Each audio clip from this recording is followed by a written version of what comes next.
real estate agent, owner, and broker, as seen on HGTV with Bet This House. Over 20 years of real estate experience, sold over $100 million in real estate. His real estate brokerage focuses on honesty, integrity, creativity, and innovation. We have the one, the only Josh Galindo in the house. Tyson, what an intro, man. That was awesome. Thank you. I didn't know what to expect, so you hit me out of nowhere. That's great. Yeah, that awesome, was cool, man. Thank awesome, you. Man. Thank Dude, you. Before we get started, I got this little book right here. It's good vibes only. Typically, before every show, I kind of just scroll through it and then read what kind of comes up. Okay, that sounds fantastic. You just scroll and stop. Just scrolling, and the first one that popped up, Mariah Carey. Never listen to anybody that tries to discourage you. Ooh, Mariah. Like can I hit that once? Yeah. Can I do the scroll? Mariah on fire. Don't listen to anybody that tries to discourage you. I love it. All right, Yeah. here we go. Brrr, stop. Okay. Either one? Yeah. No matter what people tell you, words and ideas can change the world. I love it. Who said there that? You go. Oh, Robin Williams. What? Yeah. No matter what people tell you, words and ideas can change the world. Robin Williams. Robin Williams. What a great comedian. Right. Special dude. Very Holy special smokes, guy. man. Yeah. Dude. So are you, man. You're super special, man. Thanks, dude. brother. You've had awesome success in the real estate space. Awesome success with your brokerage, flipping houses. Yeah. Man, you're doing amazing things, man. Thank you. What kind of started your process in getting into like real estate, and wanting to like create a brand? Because your brand is very it's easily identifiable. Like, you just recently painted the building, so super congrats to that. Yeah, thank you. Yep. Thank you. Yeah, no, the whole branding play, it's kind of funny and obvious when I when I'm complimented or told that the brand is being recognized, my response is like, that's all intentional. Mm-hmm. And people are like, well, but of course it is, But I do so many, and then the other thing is that I don't have this huge marketing budget. All of my branding techniques are little hacks on life.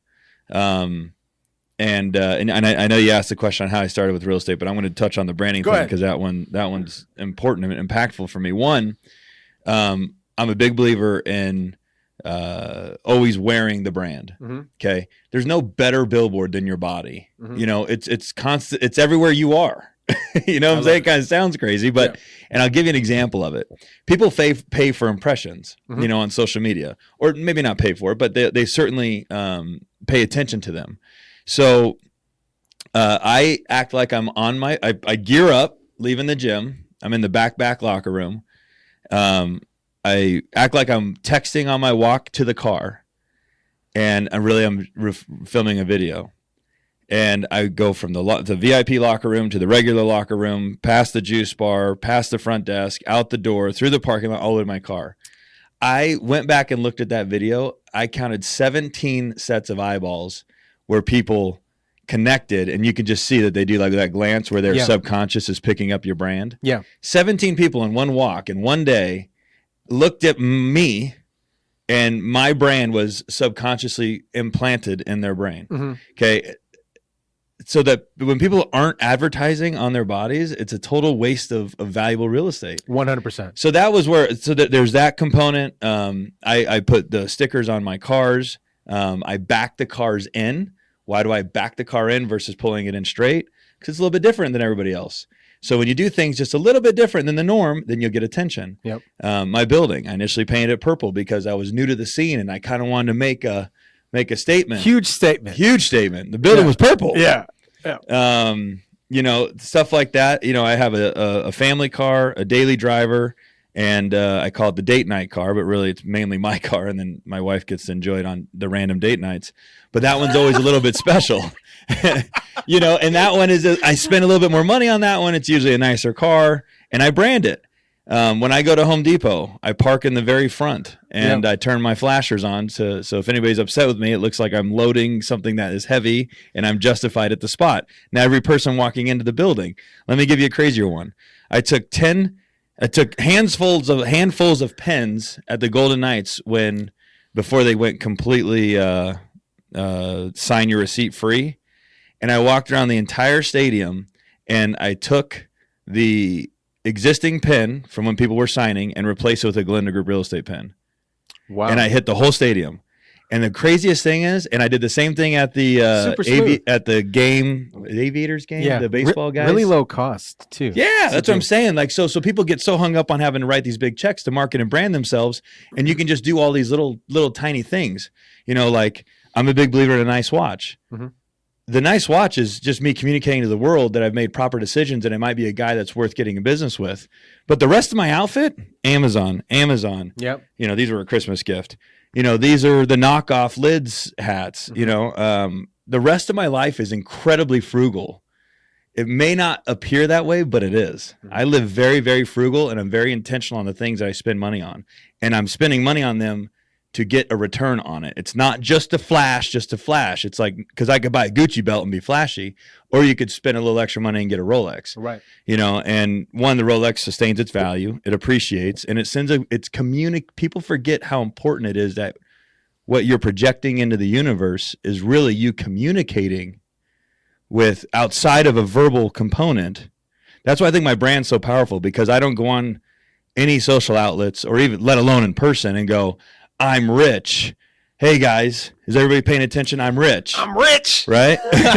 No, I communicate my wealth through my materialistic things, and then I solidify relationships through just being kind. And I think it's your aura too, you know, like the kindness and just your aura, you know, like you hold yourself in a high regard. Like you are, you often talk about affirmations. You often talk about those things, like manifesting into reality. So like when you are being that or saying that you are these specific things, like that's what people perceive you as. Sure. So, well, think how empowering that is when you have when you have faith in that mindset.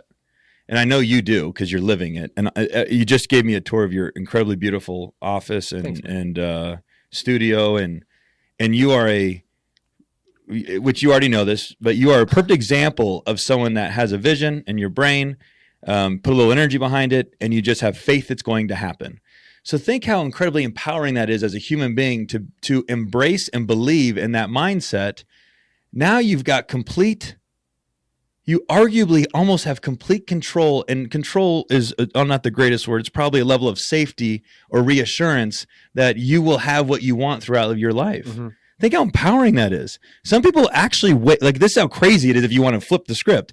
Some people wake up, Tyson, and don't know if they'll ever have what they think they're going to have or that they want to have. Yeah. Like think how hollow that feeling must be, that you're just a feather in the wind. You know, we get to wake up and go, I'm going to choose to accomplish this. Yeah. And I have faith that the universe will give it to me. Yeah. And then it just happens. It's crazy how that just happens. Like, you know, obviously it requires work. It requires like dedication. Sure. It requires a lot of things, you know, but I think, you know, affirming it to yourself and affirming it into the universe, into the world, like that's really when the juice happens. You know, I think like a lot of people get caught up on like, how is this going to happen? How, you know, like, no, like it already happened. Time just hasn't caught up yet. Sure. That's that's my space. You know, hit me again with that. It has already happened. Time just hasn't caught up yet. Beautiful. Yeah. I love it. Yeah, man. Yeah. No, I mean, that's I've lived my whole life that way. And I love that you wanted to start off with, or we initially started talking about the affirmations. When I tell you, that everything I have in my life is I've envisioned prior to having it. I mean, every single thing. Yeah, tell me. Ask me anything that I have, and I'll tell you how I initially envisioned it. Super cool, because Josh showed me a photo of his wedding day. Can you?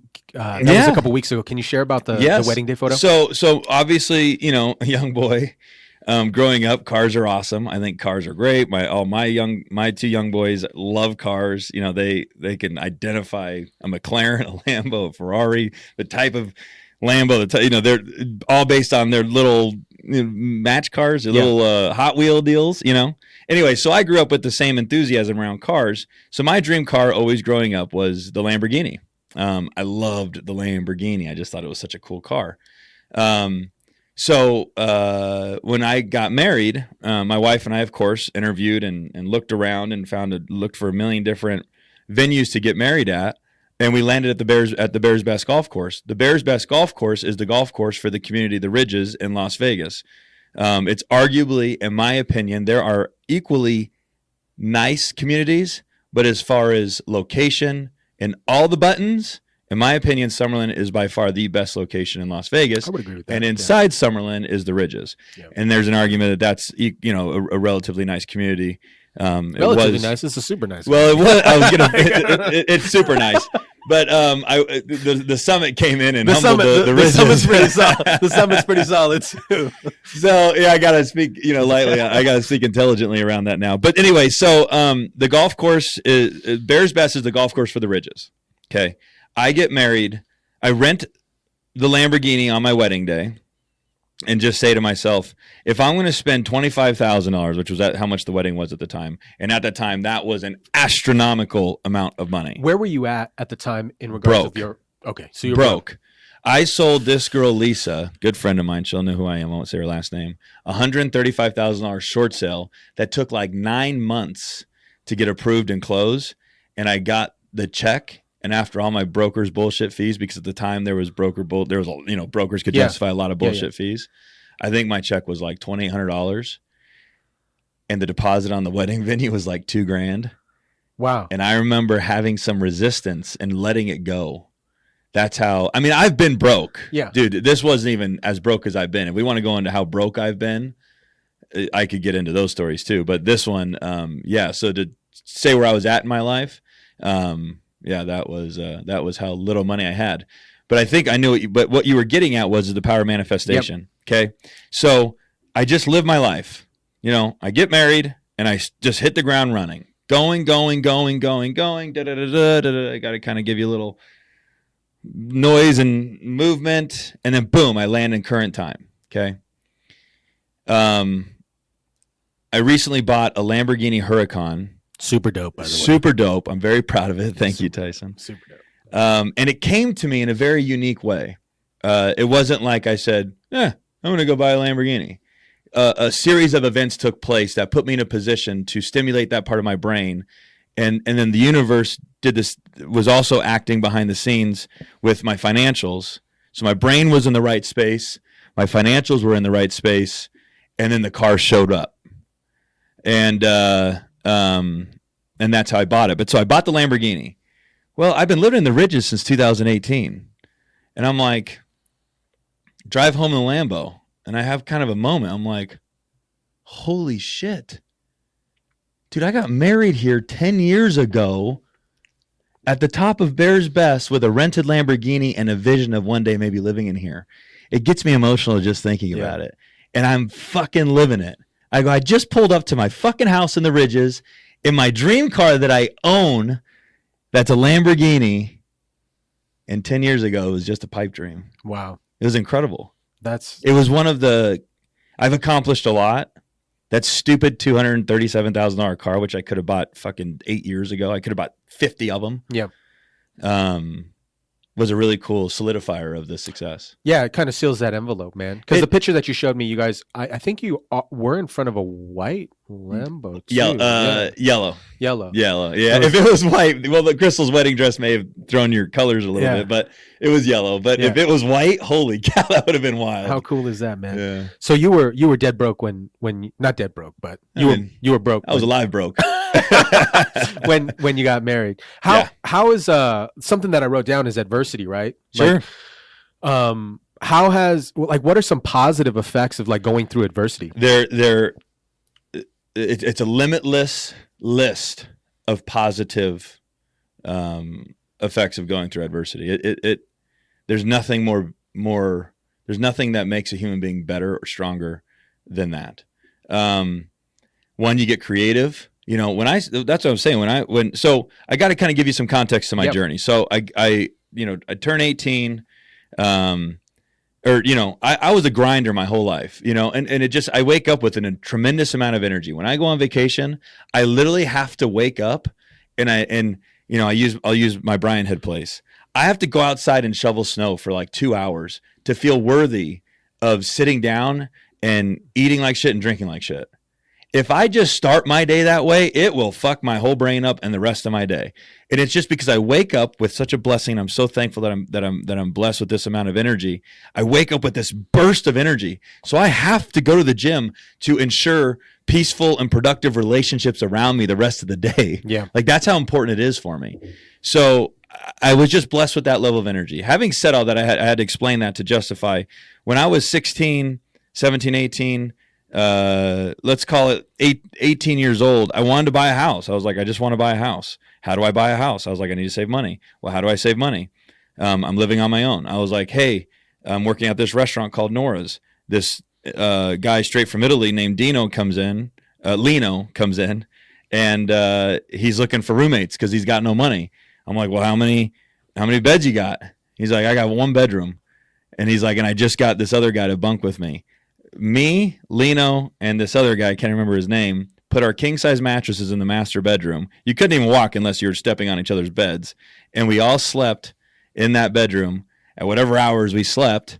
So basically my rent was like $180 a month. Wow. It was in the Polo Towers on Decatur and Flamingo, or Polo Club or whatever it was. Yep. And I worked at the Mirage Pool as a pool attendant. I worked at Nora's. So Mirage during the day, Nora's at night. And I just did that 7 days a week. And I remember the first time that I realized real life money existed was I was hustling pool chairs, and I made $385 in a day. Now this is how gangster, and these are little tweaks that are so important. And if I'm rambling, Tyson, please feel free to cut me off at any moment. What is so important is the universe, I believe, is always communicating with you and telling you what you need to do to improve your life. If you're slow at moments, because you want to be fast most of the time, but if you slow down at some moment and then turn on your wildly conscious mind, it will say go this direction. And what I think a lot of this noise that's taking place in the world is all of these self-help books are shoved in front of you. Read this, listen to this podcast, which is all incredibly beneficial, and I do all of it. Yeah. So I'm not knocking any of it, but with all of that noise, it can sometimes distract you from what the universe is telling you to do next. 100%. So man. Having said that, so I make all that money one day, and I just process what happened. How'd that happen? I didn't have to read a book to learn this. The books weren't even around at this point. I'm like, well, they ran out of chairs. And then the demand for chairs got really high. So I was on the 6 to 2 shift. So I asked my manager, can I come in at 5:30? He's like, yeah, I don't care. Set the deck up. That's what we had to do. So at the end of the day, all the chairs were out on the deck, right? So it would roll into the next morning and all the chairs would still be on the deck. So like the G that I am, started piling these chairs up, stacking them up, and running them to the back. And I reduced the amount of chairs on the deck by 35%. Now the first 65% filled up that fast. Supply and then I was there going, you need a chair? I'll get you a chair. And now I was making $500 a day, $600 a day. And then I would get off of work after sweating my brains out all day at work and hustling and running. And people would tip more based on my effort. So if you had a group of 7, I'd literally stack 7 chairs. I'd lift them up. I'd get under it. I'd put it on my head. I'd walk it from the back all the way around the pool, drop it wherever you wanted, lay them out, set up a towel, roll it up, lay it down, get you waters, ice, boom, $100. Boom, $100. So while I was crushing it, I could have been like, oh, the other homies that were working and actually doing okay because they all piggybacked off my ambitions. But those guys didn't have a second gig, and they went out and spent all the money they made. Me, I went home, I stuck it. Actually, I went to the bank. It was kind of a cool thing I used to do. I used to love going to the bank afterwards, putting in the envelope, sticking it in there, and depositing it right away. Because what was motivating for me is watching my balance continue to increase. So anyway, I would do that, and then I would go and work at Nora's at night and make another $100. And I just did that until I saved enough money to buy my first house. And the greatest feeling around that first house was Lino, and I can't remember the other guy's name, but Lino and the other gentleman helped me move into it. That's awesome. It was awesome. That's awesome. And they were so proud of me, and Lino's family was proud of me because they just watched me grind. And how can you not be proud of someone that worked that hard to get something? Man. You know, so that was the very, very beginning of my life. And I was mentored. Okay, Dad again, keep me in line here, Tyson, because I'll just go. Oh, you're good, man. So dad left when I was 1. So never had an influential male figure until, 15, 16, 17, 18, whatever it was. And I just recently talked about this on my podcast. Anyway, I could get really deep into that, but I'm going to pause on that for a second. Anyway, so I'm sitting down with one of my mentors to this day, but when I was 16. It's a gentleman? Named Ronaldo Taberti. Yeah. Very, very influential guy in the city. He's a lot older now. I think he's kind of... incredibly intelligent. Great mentor to have, yeah. Incredible. Yeah. So blessed, Tyson. Yeah. That's the universe. Yeah. Giving me what I needed. Yeah. And by not having a dad, I'm going to go 5, but I would gamble and say 7, but we'll call it 5 for to be authentic. 5 incredible men in my life. Yeah. And if I would have had one dad, I would have got one dad. Mm-hmm. So to me, by not having the dad, it put me in a position to be influenced, educated, inspired by 5 incredibly powerful, amazing men. From different dynamics of life. Yeah. So this guy sat me down and said, I go, hey, I'm not good at school. I just owned it. I knew I wasn't. I'm not good at school. He sat me down. He goes, what's your plan? He's trying to, like I would do now with a kid. What's the game, dude? What's the plan? You're 18, you know? What are you going to do? What are you going to do? I go, I'm not good at school, so I don't think I'm going to go to college. And I think I'm just going to hit the ground running. So my plan is really just to save, grind, save as much money until I can invest in stuff. And he looked at me, he's like, I think that's a great plan. And because I knew who he was, and I was so inspired by who my mom had taught me he was, that hearing him say that, I was like, great. If Ronaldo gave me the stamp of approval, that's what I'm going to go do. And that was what motivated all of that grind sesh I just described. The pool, Nora's, bank teller, back to the pool, and all over the place. So that rolls me into... I did so well at the pool. They were so impressed with my ambitions that they made me a valet parker. You were valet where? At the Mirage. Oh, sweet. Yeah. I did valet at the Golden Nugget. Actually with Casey? Yeah. Casey. Brandy or Crystal? Casey had just left. Okay. And I was at the Golden Nugget.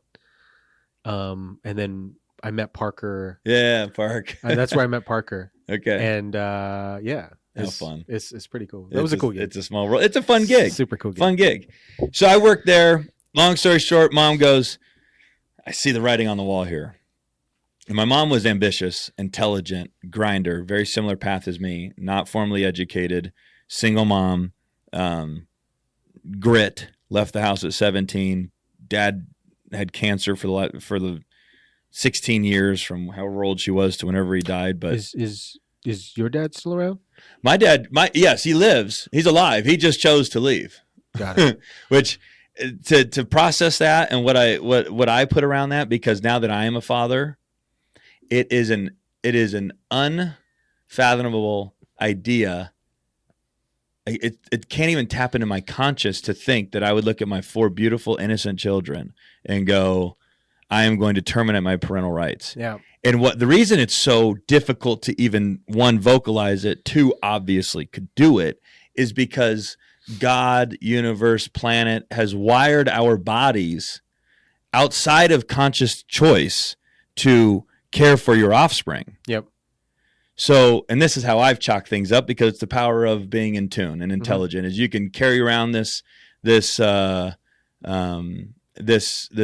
that took place in my life that created all of these issues, and have it constantly use the beat me up hammer and then manifest more pain in my life. Or I can choose to understand, and however the fuck I want to chalk it up to understanding, I'll understand it that way. And for me, I just don't think my dad was wired correctly. I love that, man. If that creates peace, then I'm cool. Yeah, I love that, man. Because that was actually going to be my next question, is because there's some deep motivation in me that has like a chip on my shoulder, because in my story as well, like my mom and dad split up when I was 3, and there's this this mass seeking of approval, but that's like a huge motivator for me. Smart. And it's not necessarily Intelligent. like, I'm not like, seeking approval from everybody, but like it is a motivating factor for me to continue to grow success. I think if I believe humans live off of acceptance, approval, and attention. It's kind of like water with plants and sunlight. You need those things. That's why these Andrew Tate, which I like Andrew Tate. I love his message, but I think you need people like us that will, hopefully his listeners will balance that message out with that. Yeah, you do need to care what people think. You do need to have some feelings. That's what he's preaching is not realistic unless he's a robot. It's just not realistic. A lot of it, I honestly think is based in satire and like his character itself. Right. Like obviously that's how he got the virality. He got my attention, and I like his message. I'm not knocking him. Yeah, there's some deep undertones of like really quality messages that I found with Andrew Tate. Like I personally think, like his thoughts on like how you should present yourself, like the things that you should like want and deserve in this life. Like he's like, I drive these cars because I want to drive these cars and they make me feel good. Yeah. There's nothing wrong with that. There's nothing wrong with that. No, I think, we could just keep bouncing. Anything you say triggers a thought. I think one of the very important mindset tricks that I've embraced, and my mom taught it to me young, is never be ashamed to love money. Money is the greatest thing on the planet in the sense of making life easier. It does not make you happy. I've had tons of money and I've had no money, and my happiness level really didn't adjust. Right. And I've seen incredibly wealthy people that I know, and they don't seem that happy. But it makes it's crazy. You could be on a yacht, and hanging out. Like I've hung out with like people that have a crap ton of money, and they fucking hate their life. They don't appreciate their family or with their family. And I'm like, dude, so what's the purpose of all this? And then on the other hand of that, I know people that like want money, like that's their like main driving force, but they're still pieces of shit, Sure. That was very well said. Very well said. Yeah. They're going to be a piece of shit if they got money, right. So it doesn't matter. No. Yeah. The money doesn't, if you're, I was going to create a unique analogy, but I don't think it's applicable. Oh, I messed that up. My bad. No. I was just going to say, if I gave you $1 billion, but then in my brain, actually, I don't believe that anybody can be I don't think anybody is capable of having. I think we have to earn our net worths over time. It is imperative that happens. Even me right now, and I have a lot of tools on how to utilize money to its best. At its best. Yeah. But if somebody dropped $1 billion on me, it'd fuck my whole life up. It really would. Because I wouldn't know how to process that kind of money. You know what I'm saying? But each step, so let's just say that I'm worth, for fun figures so that we don't have to get too personal, $500 million right now. And I've earned all $500 million of that. I've learned how to navigate from the 3 to the 4 to the 5. And then now if I make enough money to make it to 550, I know how to navigate those waters. I know how to navigate the $600 million waters. But man, I tell people in my office that come in, they want to make all the money in the world. I'm like, if I gave you, what's the most money you ever made in your life? They're like, 50 grand, let's call it. I go, if I gave you 300,000 this year, it would destroy your whole life. 100%. They'd still be broke. That's why for sure. That's why a lot of winners, like oftentimes they go broke really quickly. It's interesting because, I'd like to get back and what typically happens. Cause like for me, if I don't go in the direction that like God, universe is telling me to go, it forces me to go. Like something will totally collapse on this end and I'll just end up, it'd be more painful actually sometimes. I think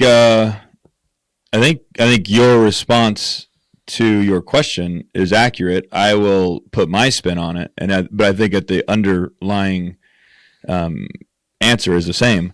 Is the universe is going to push you. Resistance. A lot of people buy into resistance as signals not to do it, and I've never been served well with that.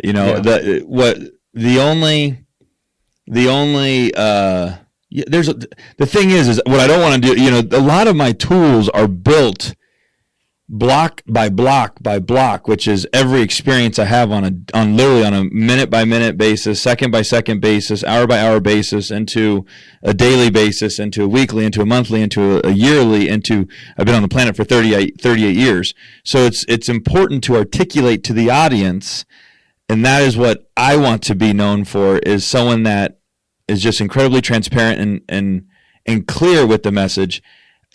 If I just drop you with the message that push through no matter what, there might be a symbol telling you not to do it, and then you're taking it from me and going, well, Josh said to do it and it works for him, so I'm going to go do it.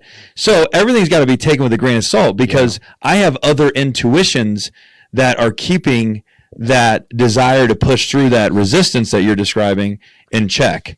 So when it comes to people, I'm very, very conscious of my gut. I just believe in my gut. And I believe in being conscious of their actions. If they do one thing once and it doesn't align with your value box, has nothing to do with you like them, if they're not likable, if they are likable, has nothing to do with that. I live my life based on a value box.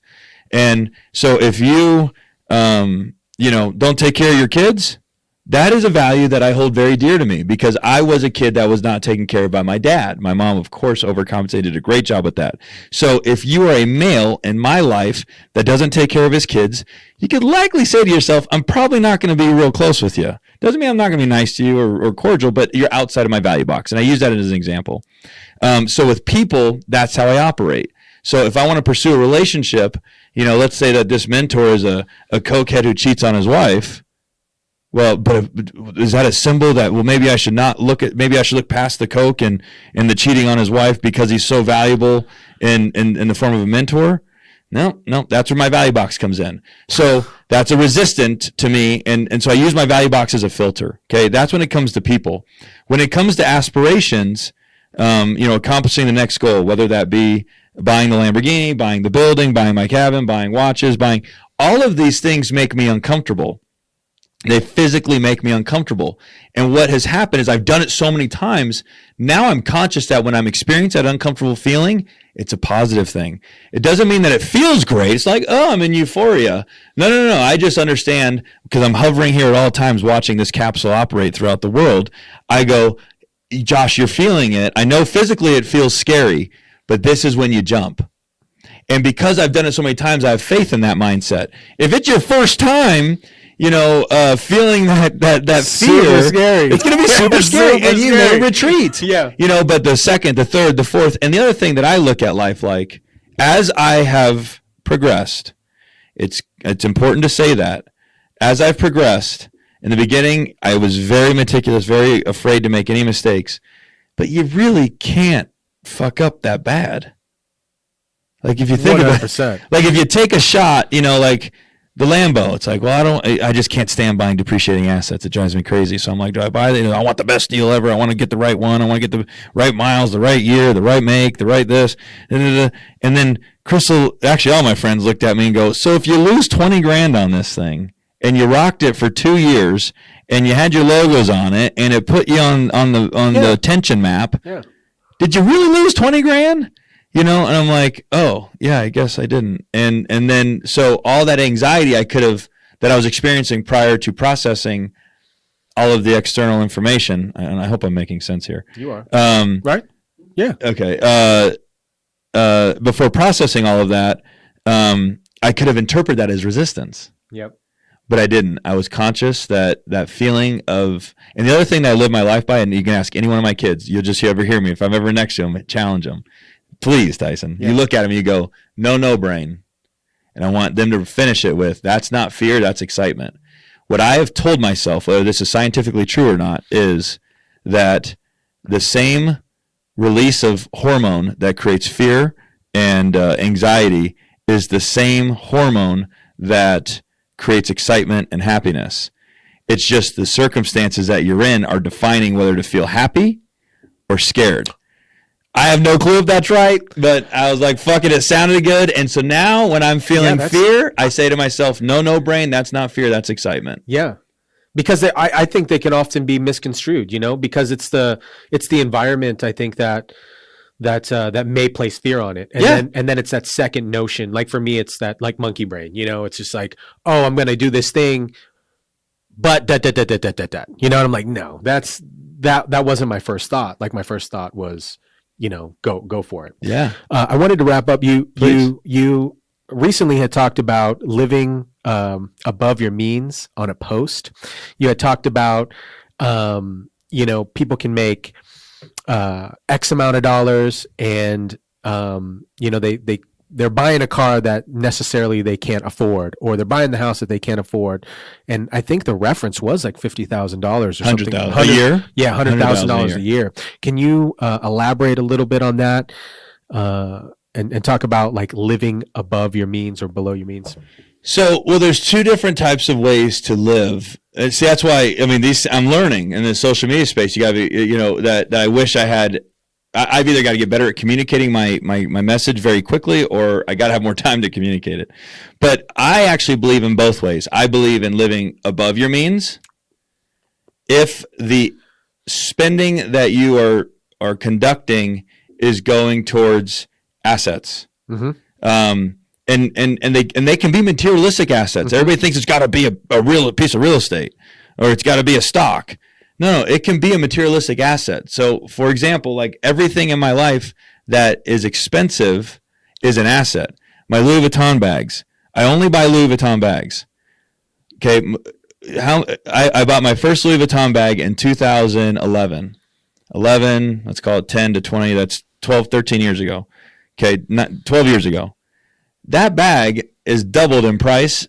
And if I wore it right now, you would still find it attractive or relatively appealing. Yep. Okay. How many JanSports would I have had to buy between then and now if I used it daily? A lot of JanSports. A lot of JanSports. And they're like $80. They're not cheap. They're like $80. Right. Yeah. Like, they really are. They used to be like 15. So when I say live above your means, I like pushing yourself out of your comfort zone, because then your subconscious kicks in and says, I will rise to the occasion and I will be able to support this lifestyle.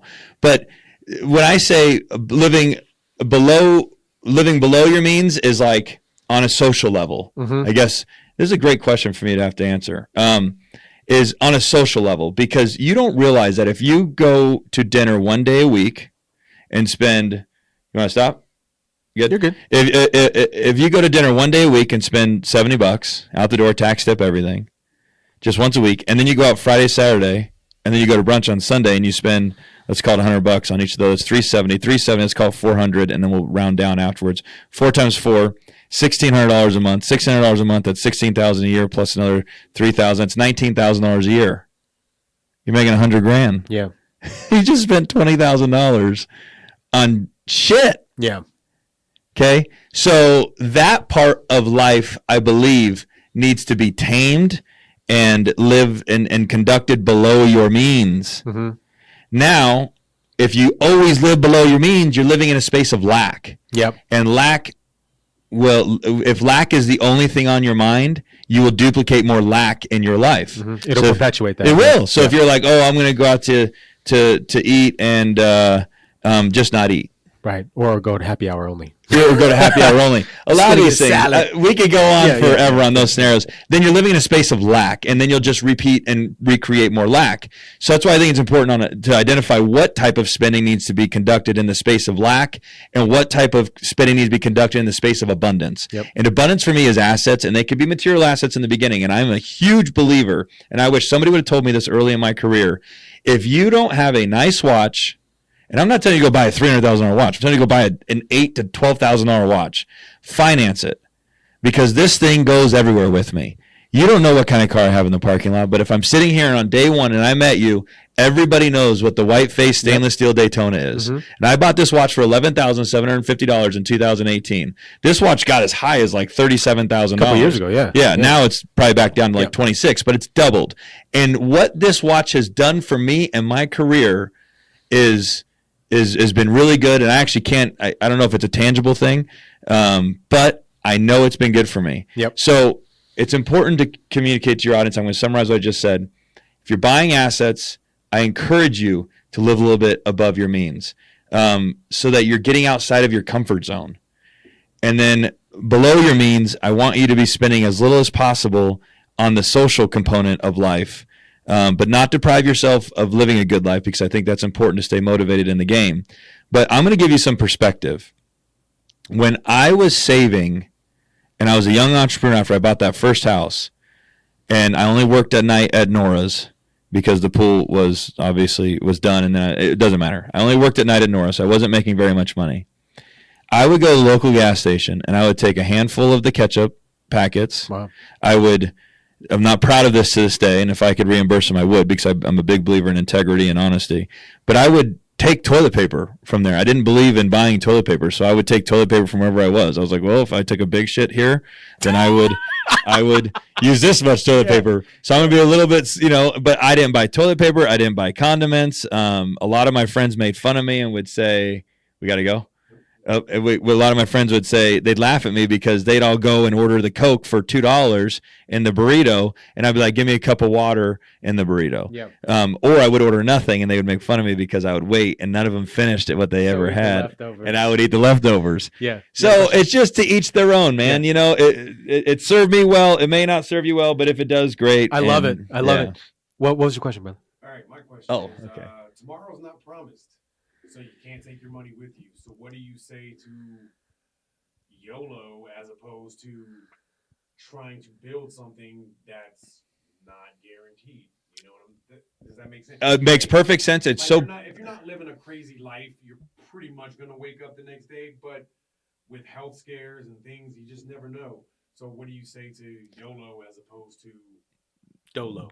As opposed to trying to build something, or as opposed to just living in the moment? It's a beautiful question. It's a great question. And I've had to challenge myself. I've had to find an answer to that question many times on my journey, because as I just described, with the level of fruit, there was even a point where I would put just enough gas in the car to get to the next destination. And so then I'm asking myself, am I really living, to your point? And so I would often say to myself and joke with my sphere of influence, my friends, and say, I'm just gambling that I live long enough to enjoy this money. Okay. So I was conscious of it, but I still chose to be very frugal. What has wildly impacted my life is, I think, as if I was single, it's another dynamic, because it's a selfish way of living. And it's not selfish in a bad way. Good for you, man. But the only thing you got to worry about is you if you're single. I don't want to reference you because I don't know anything about your background, but to the general public, if you're living a single life, the only thing that matters in your life is you. Obviously, you care about friends and family and stuff, but you're just caring about you. The second I got married and began having kids, my ambitions and my desire to save amplified, because it wasn't about me anymore. It turned into a legacy. It was like, I want my children to feel safe growing up. I want my children, which I fucking challenge the shit out of my kids are not spoiled. I want my wife, if I die, my wife will be a very wealthy woman that can take care of my 4 children. And that became my motivator. So it wasn't just about me becoming super rich and being frugal just to spend more money on me. It was like, I kind of got to do all this because I love my kids and I want all of us to have. So your journey perspective shifts. But honestly, to your point, if you don't care about a legacy, which you don't have to each their own, if the person out there doesn't care about their legacy, doesn't care to have a family, doesn't care, if they're living for themselves, then dude, I actually support YOLO. Yeah. Yeah. Dude, go embrace it. And I watch it and I'm envious of those people. I used to think, when I would look at someone and go, you don't have any kids? That's kind of weird. That's crazy. Yeah. Now that I have 4 kids, I look at that person, I'm like, I get it. So life's just all perspective. Yeah. You know what I'm saying? But for me, that was the choice that I made in the direction I went. Killer question. I chose to sacrifice in my young years so that I could thrive and flourish in my older years. And I knew the whole time I was gambling, because you're not wrong. My wife got diagnosed with breast cancer. We went through a very difficult, long journey. And I could tell you, when I came out the other end of that, I was like, now's the time, but I'm a little older. I've got resources. I don't know if I'd still have the same mentality if I was 20. I may have still stuck to the disciplined plan, but I wasn't. I'm older and I have resources and I have money. But I did start looking at the back half of my life because I'm 38 years old. Let's say that I just get another 38 years because I'm incredibly blessed.